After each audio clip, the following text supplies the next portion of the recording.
एक समय की बात है। एक छोटे से गांव में एक जादूगरनी रहती थी जिसका नाम मालिनी था। मालिनी के पास एक अनोखा तोता था जिसका नाम मोती था। मोती कोई साधारण तोता नहीं था, वह जादूगरनी के सभी रहस्यों का रक्षक था और उसके हर जादू में उसकी सहायता करता था। मोती की खासियत यह थी कि वह इंसानों की भाषा बोल सकता था और आने वाले खतरे को पहले से भांप लेता था। मालिनी ने मोती को अपने बचपन से पाला था। जब वह छोटी थी तब उसे यह तोता एक बूढ़े साधु ने उपहार में दिया था। उस साधु ने कहा था, यह तोता तुम्हारे जीवन का साथी होगा और तुम्हें कभी धोखा नहीं देगा।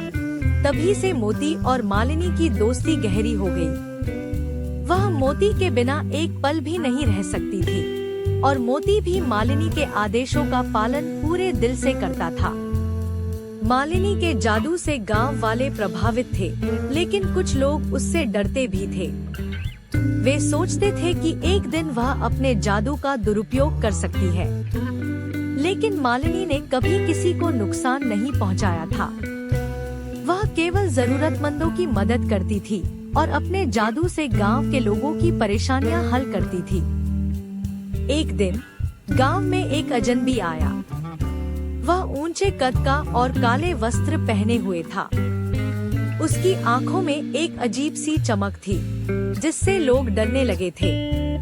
उसने गांव के चौक में खड़े होकर घोषणा की, मैं एक महान तांत्रिक हूँ। मैं इस गांव के सबसे शक्तिशाली जादूगर को चुनौती देता हूँ। अगर कोई मुझसे मुकाबला करना चाहता है तो वह सामने आए। गांव के लोग तुरंत मालिनी के पास दौड़े और उसे इस अजनबी के बारे में बताया। मालिनी ने अपने तोते मोती की तरफ देखा। मोती ने फुसफुसाते हुए कहा, मालकिन, यह तांत्रिक साधारण नहीं है। इसके इरादे नेक नहीं हैं। तुम्हें सावधान रहना होगा। मालिनी को मोती की बातों पर हमेशा भरोसा रहता था, इसलिए उसने अपनी तैयारी शुरू की। अगले दिन मालिनी और तांत्रिक गांव के बीच चौक में मिले। वहां गांव के सभी लोग इकट्ठा हो गए थे।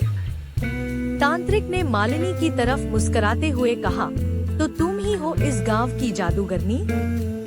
देखते हैं तुम्हारे जादू में कितना दम है। मालिनी ने शांत स्वर में कहा, मैं किसी से लड़ाई नहीं चाहती, लेकिन अगर तुमने गांव को नुकसान पहुंचाने की कोशिश की तो मैं तुम्हें रोकने से नहीं हिचकिचाऊंगी। तांत्रिक ने हंसते हुए कहा, चलो देखते हैं। उसने अपने हाथ उठाए और कुछ मंत्र पढ़े। अचानक आसमान में काले बादल घिरने लगे और तेज हवाएं चलने लगी। लोग डरने लगे, लेकिन मालिनी शांत रही।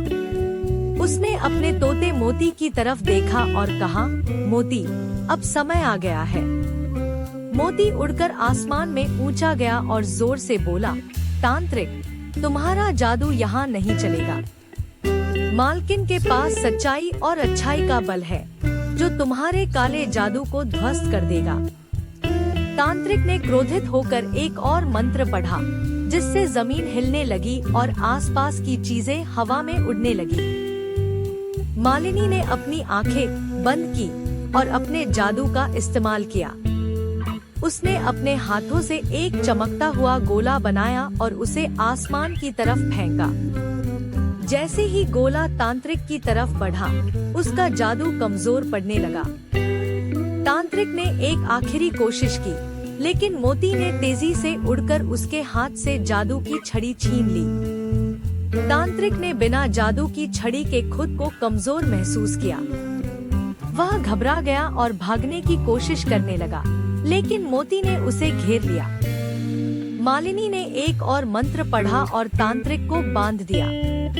गांव के लोग तालियां बजाने लगे और मालिनी की जय जयकार करने लगे। तांत्रिक को जब मालिनी के सामने लाया गया तो उसने कहा, मुझे माफ कर दो। मैंने तुम्हारे जादू को कम आंका था।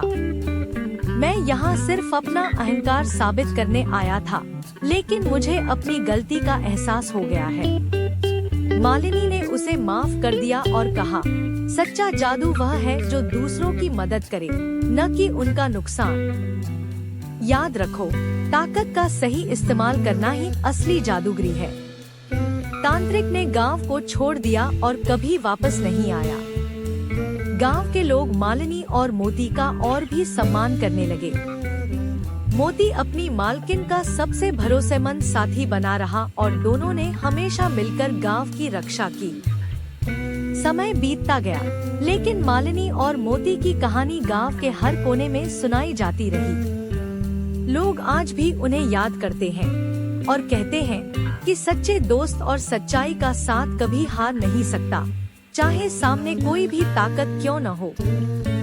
और इस तरह जादूगरनी मालिनी और उसका तोता मोती हमेशा के लिए गांव के रक्षक बन गए।